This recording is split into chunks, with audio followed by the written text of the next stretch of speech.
Welcome YouTube, Facebook, Instagram, and Twitter.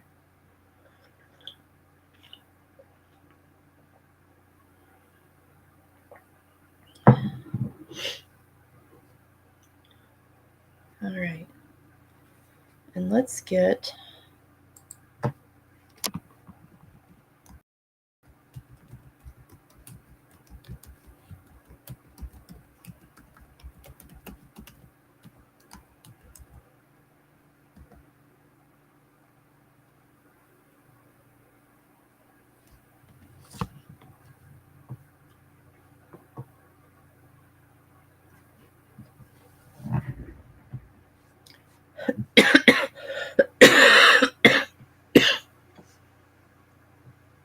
sorry, I've got a bit of a cough here. Um, let's go ahead and get the other link up here to. Let me see if I can get that in for you.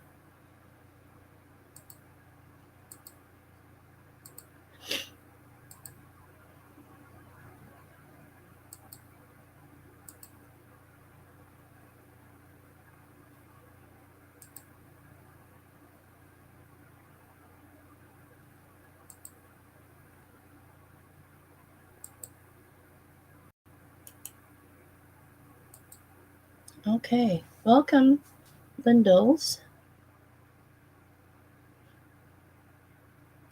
Just trying to get all the links up here.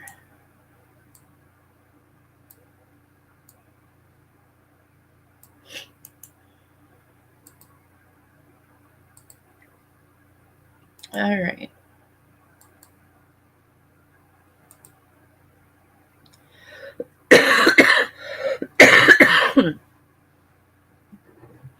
Excuse me.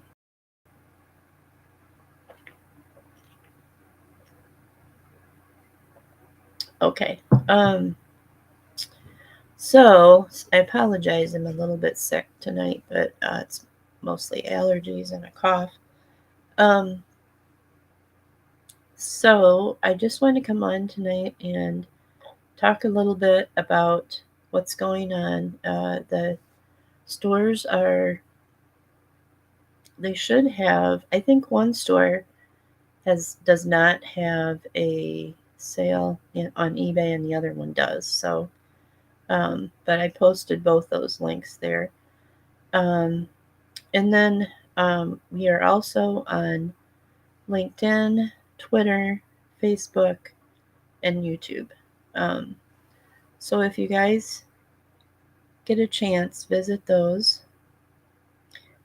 We had just started a new venture on Whatnot. For those of you that don't know, we are Rarity Estate Finds over on Whatnot. That is going very well, by the way. So if anyone wants to check that out, it's easy to sign up. It's a live auction um, system, and so you can see everything that you want to buy up front and live. So it's a really good thing if you like to do that with your products that you buy. And tonight I'm going to do a little bit of reading. We're still working on Agatha Christie's Sleeping Murder. So we will continue that for those of you that haven't seen this. That's all backwards, I'm sorry. And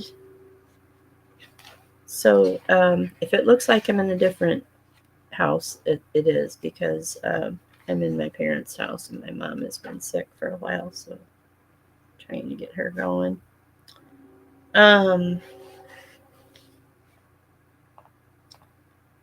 So I think I'm gonna just read this and we'll see how it goes. My voice is a little messed up, so I apologize. Okay. While Giles came back from seeing Dr. Kennedy off, he found Gwenda sitting where he had left her. There was a bright red patch on each of her cheeks, and her eyes looked feverish. When she spoke, her voice was harsh and brittle.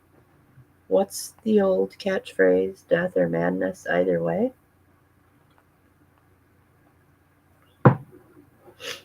That's what this is, death or madness. Gwenda, darling, Giles went to her and put his arm around her.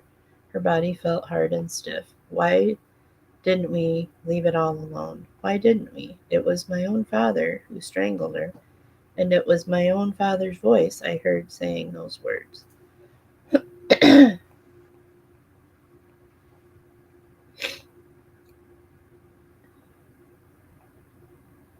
No wonder it all came back. No wonder I was so frightened. My own father. Wait, Gwenda, wait. We don't really know. Of course we know. He told Dr. Kennedy he had strangled his wife, didn't he? But Kennedy is quite positive he didn't, because he didn't find a body, but theirs was a body, and I saw it. You saw it in the hall, not the bedroom. What difference does that make? Well, it's queer, isn't it? Why should Halliday say he strangled his wife in the bedroom if he actually strangled her in the hall? Oh, I don't know. Just a minor detail. I'm not so sure. Pull your socks up, darling. There are some very funny points about the whole setup. We'll take it, if you like, that your father did strangle Helen in the hall. What happened next? He went off to Dr. Kennedy and told him he had strangled his wife in the bedroom.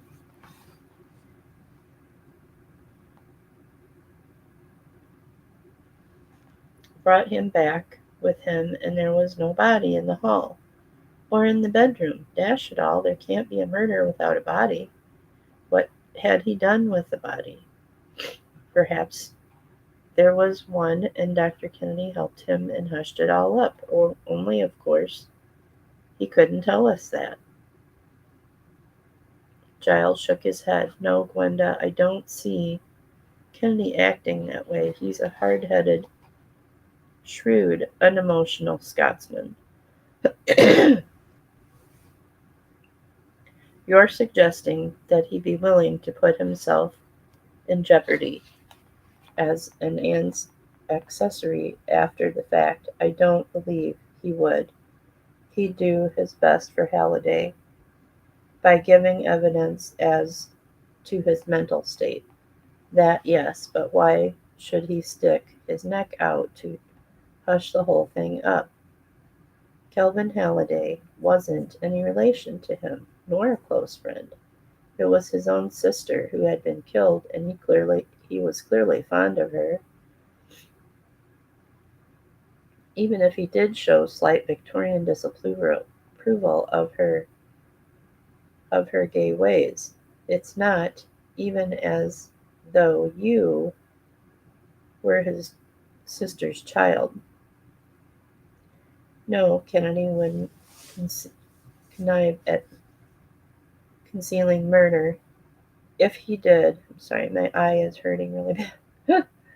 If he did, there's only one possible way he could have set about it, and that would be deliberately to give a death certificate that she had died of a heart failure or something.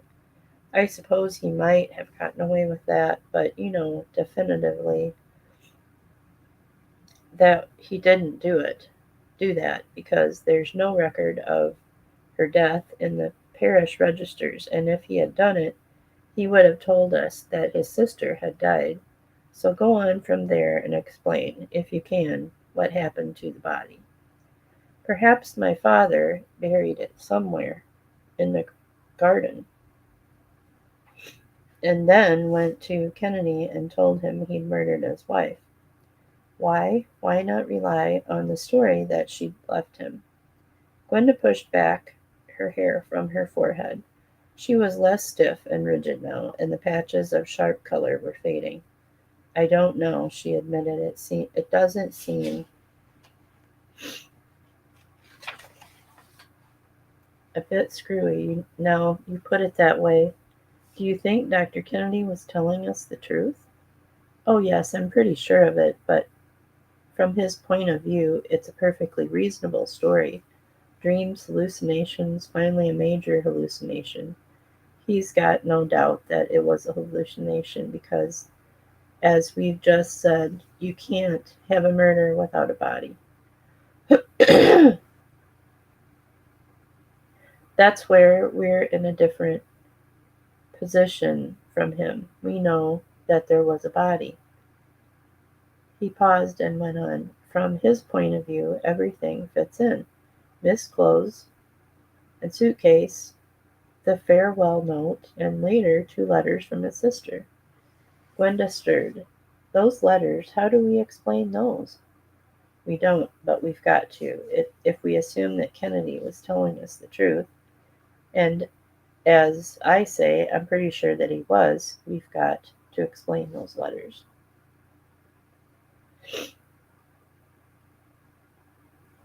I suppose they really were in his sister's handwriting. He recognized it. You know, Gwenda, I don't believe that point would arise.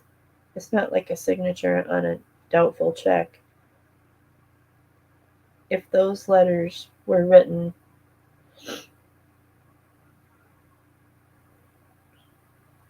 if those letters were written in a reasonably close imitation of his sister's writing, it wouldn't occur to him to doubt them. He's already got the preconceived idea that she's gone away with someone. The letters just confirmed that belief.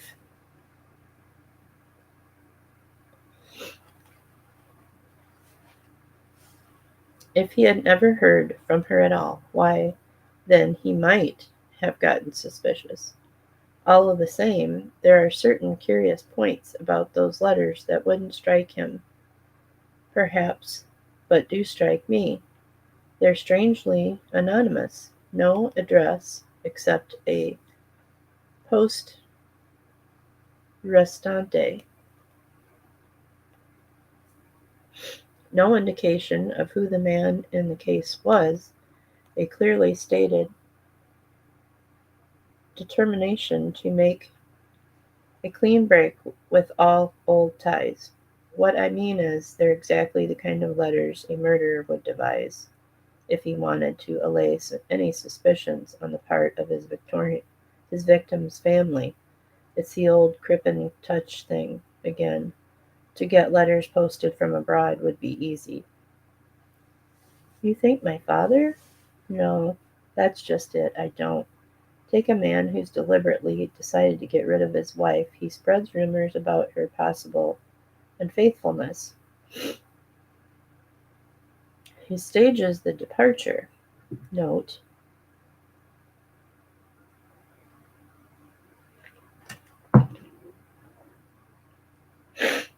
Oh, gosh, I'm really sorry, guys. I wanted to do this a little better. My eyes keep bugging me. Let's see. He stages the departure, note left behind, clothes packed and taken. Letters will be received from her at a carefully spaced interval from somewhere abroad. Actually, he has murdered her quietly and put her, say, under cellar door or floor. That's one pattern of murder, and it's often been done, but what that type of murderer doesn't do is to rush to his brother-in-law and say he's murdered his wife, and hadn't they better go to the welcome guys on Instagram police. On the other hand, if your father was the emotional type of killer and was terribly in love with his wife and strangled her in a fit of frenzied jealousy, Othello fashion, and that fits in with the words you heard, he certainly doesn't pack clothes and arrange for letters to come before he rushes off to broadcast his crime to a man who isn't likely to hush it up. It's all wrong, Gwenda. The whole pattern is wrong.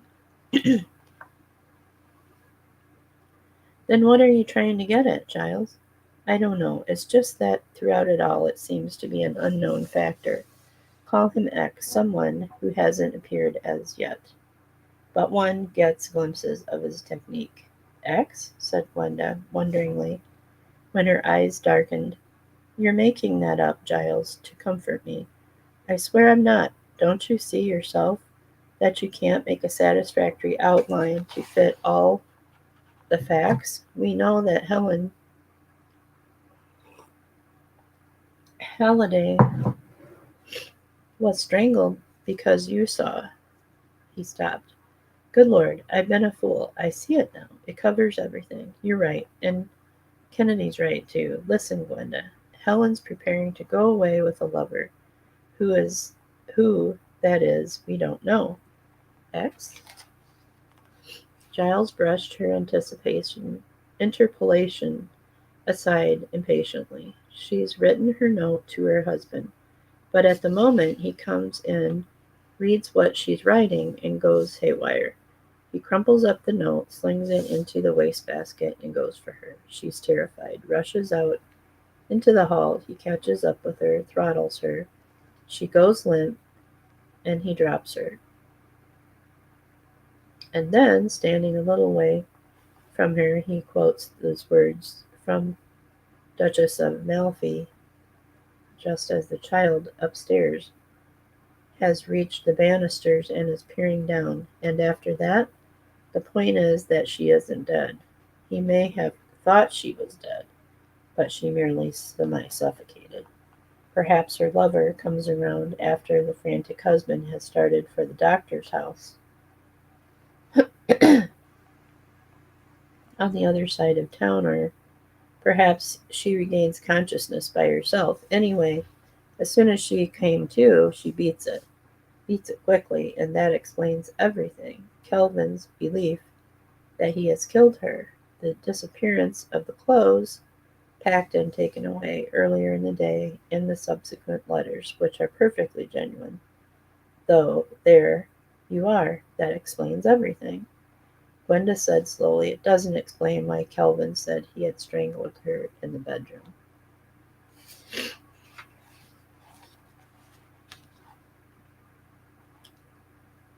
He was so head up he couldn't quite remember where it had happened. Gwenda said, I'd like to believe you, but I want to believe.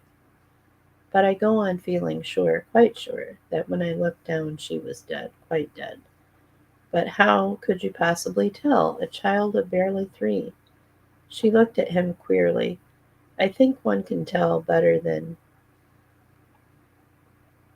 if one was older.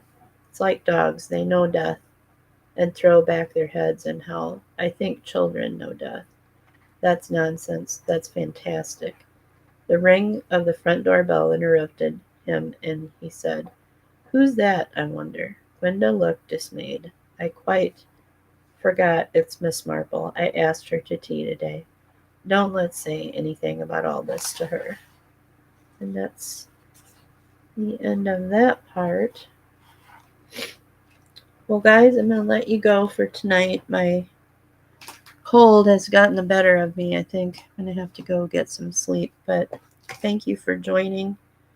And I hoped you didn't mind me rubbing my eyes the whole time. And I will see you next Monday, 7:30, hopefully, and not so late like it is today. Um, so have a great evening, and I will see you next Monday. Bye-bye.